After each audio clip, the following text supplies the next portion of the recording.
Android 6.0, also known as Marshmallow, has a new permissions model that streamlines the app install and auto-update process. This new model gives your users great flexibility, but you need to make sure that your app behaves as expected when they allow or deny specific permissions.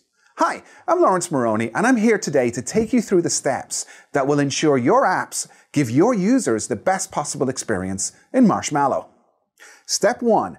Set your API level and target SDK to at least version 23. You can see them in your Gradle code here. Also, make sure that you're using the v4 support library to verify and request permissions. Add it to your Gradle file if you don't already have it. Step 2. Go back to your code. When you connect to Google Play services, you first connect to a Google API client. It's a common step that you may have seen 100 times before, but before you skip over this, it's extremely important to set your code to handle Google API client connection failures gracefully using the proper resolution process. For details and code samples, take a look at the link here.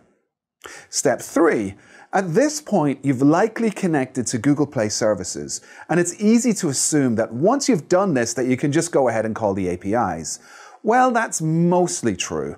Prior to Marshmallow, users had to agree to your permissions before installing. So by the time your code was running, you could assume that you had the permissions to do what you needed to do. In the new model, that's not necessarily the case. Before calling any of the APIs that require permissions, you need to check that you have those permissions every single time, because users may have changed the privileges granted to your app, and you may need to re-request the permissions again. You do this by calling the check self-permission method on the activity compat fragment or context compat. You can see it here. If this call returns false, then the requested permission is no longer available. It might have been previously, but it isn't now, so don't call the API. The good news is there's this request permissions method that you can use to inform your user that you need those permissions and that they can choose to grant them. In the previous step, you requested the permission again, and the system would call you back with an onRequest permissions result function. So step 4 is to implement this callback function. The callback gives you a request code parameter, which you can check against the particular API call types that you want to access. And if it gives you the go-ahead by passing the permission granted constant, then you can safely call the API knowing that it's permitted. Step 5.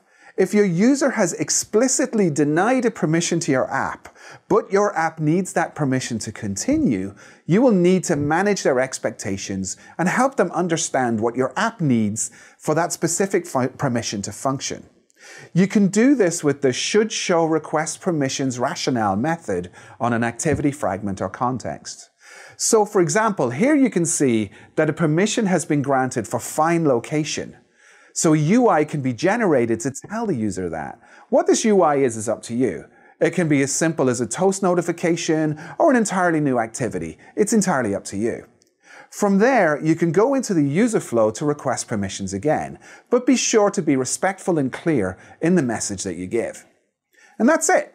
Android Marshmallow is the latest, greatest version of this mobile operating system. And while the permissions model has changed quite a bit, it's pretty straightforward to get your apps ready to use it.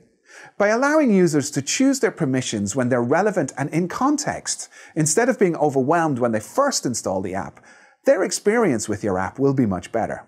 We have some great samples that you can look at and to see how to handle user permissions in Marshmallow. Thank you. I'm Lawrence Moroney, and you're going to go build better apps.